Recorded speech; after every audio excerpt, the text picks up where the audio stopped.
फिल्मी किस्से बाय राकेश में आपका स्वागत है। आज हमारी फिल्म इंडस्ट्री के सबसे पहले बड़े स्टार अशोक कुमार की बात करेंगे। आज के एपिसोड में आपको बताएंगे कि अशोक कुमार एक टेक्नीशियन से हीरो कैसे बने, यानी पर्दे के पीछे से पर्दे के आगे कैसे आए। पहले आपको एक एपिसोड में बताया था कि 1932 में अशोक कुमार से 5 साल छोटी उनकी बहन सती रानी की शादी हो गई थी। सती रानी के पति का नाम था शशधर मुखर्जी। आप जानते ही हैं कि शशधर मुखर्जी का हमारी फिल्म इंडस्ट्री में क्या स्थान है, क्या नाम है। एस मुखर्जी अशोक कुमार के जीजा थे, यानी अशोक कुमार जॉय मुखर्जी और देव मुखर्जी के मामा थे। अशोक कुमार जब कलकत्ता में लॉ की पढ़ाई कर रहे थे तब उनके मन में फिल्म डायरेक्टर बनने की इच्छा जागी। उन्हें पता था बॉम्बे टॉकीज स्टूडियो के मालिक हिमांशु राय और देविका रानी दोनों जर्मनी के UFA स्टूडियो से फिल्म टेक्निक सीख के आए हैं। अशोक कुमार ने सोचा हिमांशु राय के रिकमेंडेशन पर मुझे भी जर्मनी में UFA स्टूडियो में एडमिशन मिल जाएगा और मैं फिल्म मेकिंग सीखूंगा। एस मुखर्जी हिमांशु राय और देविका रानी का बॉम्बे टॉकीज ज्वाइन कर चुके थे। अशोक कुमार ने अपने जीजा एस मुखर्जी से बात की।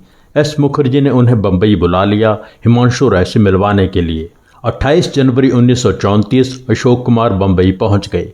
वीटी स्टेशन से एस मुखर्जी ने उन्हें रिसीव किया और अगले दिन हिमांशु राय से अशोक कुमार की मुलाकात होनी थी। अगले दिन एस मुखर्जी अशोक कुमार को लेकर बॉम्बे टॉकीज के ऑफिस पहुंच गए और अशोक कुमार को हिमांशु राय से इंट्रोड्यूस करवाया और बताया कि ये मेरे साले साहब हैं, UFA से फिल्म मेकिंग सीखना चाहते हैं, आपकी रिकमेंडेशन चाहिए। हिमांशु राय सिगरेट पी रहे थे। स्टेट एक्सप्रेस 555 सिगरेट का टिन उनकी टेबल पर पड़ा था। हिमांशु राय ने अशोक कुमार से कहा कि जर्मनी जाकर फिल्म टेक्निक सीखना समय बर्बाद करने वाली बात है, वहां तुम्हारी कोई मदद नहीं करेगा। बेहतर है कि तुम यहां बॉम्बे टॉकीज में अप्रेंटिस बन जाओ और काम सीखो। जब एस मुखर्जी ने हिमांशु राय से कहा था कि मैं फिल्म निर्माता बनना चाहता हूं, तो हिमांशु राय ने एस मुखर्जी को कहा था कि तुम सही सोच रहे हो, पर पहले साउंड रिकॉर्डिस्ट के काम से शुरू करो।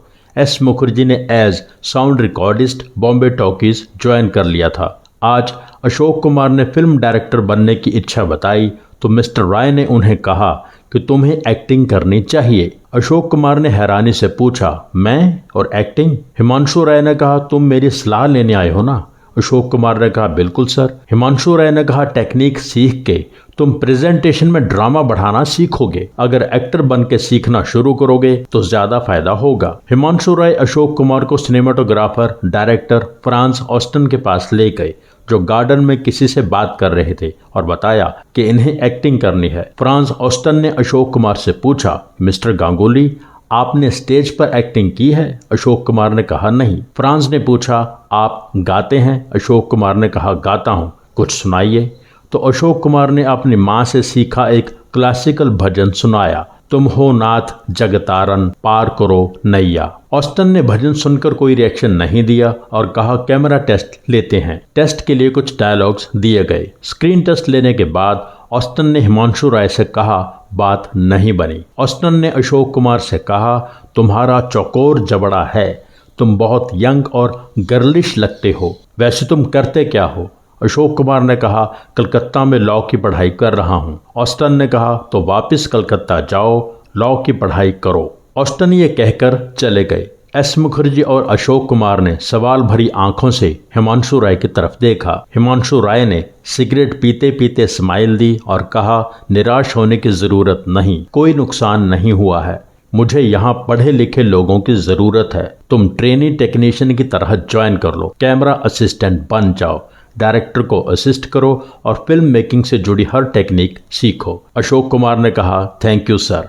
अशोक कुमार और एस मुखर्जी ने चैन की सांस ली। अशोक कुमार ने as assistant cameraman Bombay Talkies join कर लिया। उनकी तनख्वाह थी 150 रुपये महीना। स्टूडियो के पास मालाड में ही अशोक कुमार एक घर में रहने लगे। कुछ महीने बाद एडिटिंग डिपार्टमेंट में शिफ्ट हो गए और सावक वाचा के असिस्टेंट बन गए। कुछ और महीने बाद वो लेबोरेटरी इंचार्ज बन गए। तनख्वाह 250 रुपये महीना हो गई। जब पहली बार 250 रुपये मिले तो घर जाते समय अशोक कुमार बार बार ये देख रहे थे कि किसी का उनकी तरफ ध्यान तो नहीं है, कोई उनसे ये पैसे छीन तो नहीं लेगा। रात को नींद नहीं आ रही थी।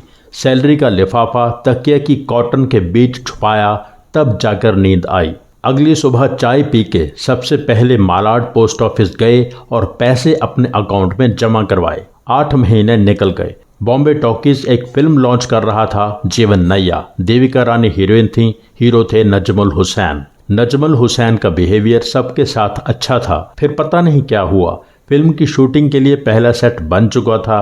4 दिन बाद शूटिंग होनी थी और नजमुल हुसैन गायब हो गए। अशोक कुमार को भी इस बात का पता लगा, पर उन्हें कोई चिंता नहीं थी, ये उनका सरदर्द नहीं था। बॉम्बे टॉकीज के मैनेजिंग डायरेक्टर हिमांशु राय देख लेंगे क्या करना है। लेबोरेटरी में काम करते हुए अशोक कुमार को सिगरेट पीने की तलब उठी। अशोक कुमार वेरांडा में चले गए और अपनी गोल्ड प्लेक सिगरेट सुलगा ली। सिगरेट का आखिरी कस लेकर जब अशोक कुमार सिगरेट का टुकड़ा फेंक रहे थे तो उनकी नज़र दूसरी तरफ गई। दूर खड़े हिमांशु राय अशोक कुमार की तरफ देख रहे थे और अपनी सिगरेट सुलगा रहे थे। अशोक कुमार को लगा शायद मिस्टर राय को मेरा सिगरेट पीना पसंद नहीं आया। अशोक कुमार जल्दी से लैब में चले गए, अपनी कुर्सी पर बैठ गए।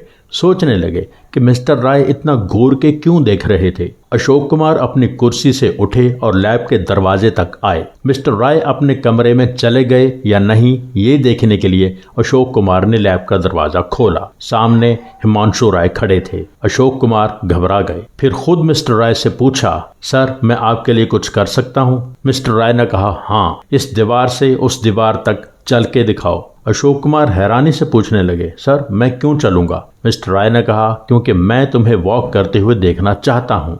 अशोक कुमार ने वॉक करके दिखाई। मिस्टर राय ने कहा, रुक जाओ, काफी है, तुम मेरी जरूरत पूरी करोगे। अशोक कुमार ने पूछा, आपकी जरूरत? मिस्टर राय ने कहा, तुम मेरी फिल्म में एक्टिंग करोगे। अशोक कुमार ने कई तरह के बहाने बनाए, पर हिमांशु राय ने हर बार यही कहा, सब कुछ मुझ पर छोड़ दो।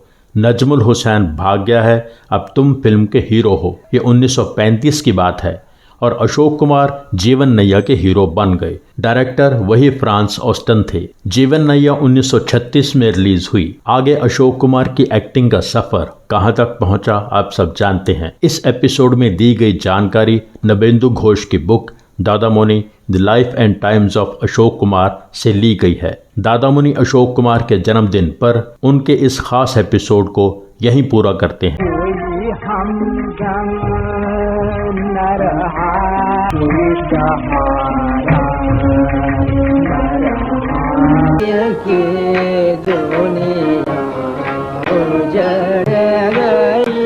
मैं बन का पंछी बन के संग संग डोलूं रे, मधुवाले नैनों वाली घुंघराले बालों वाली।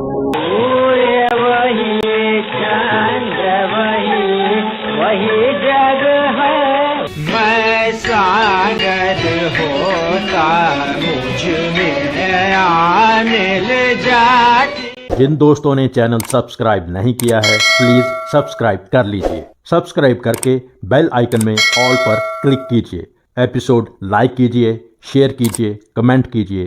Thank you so much for watching.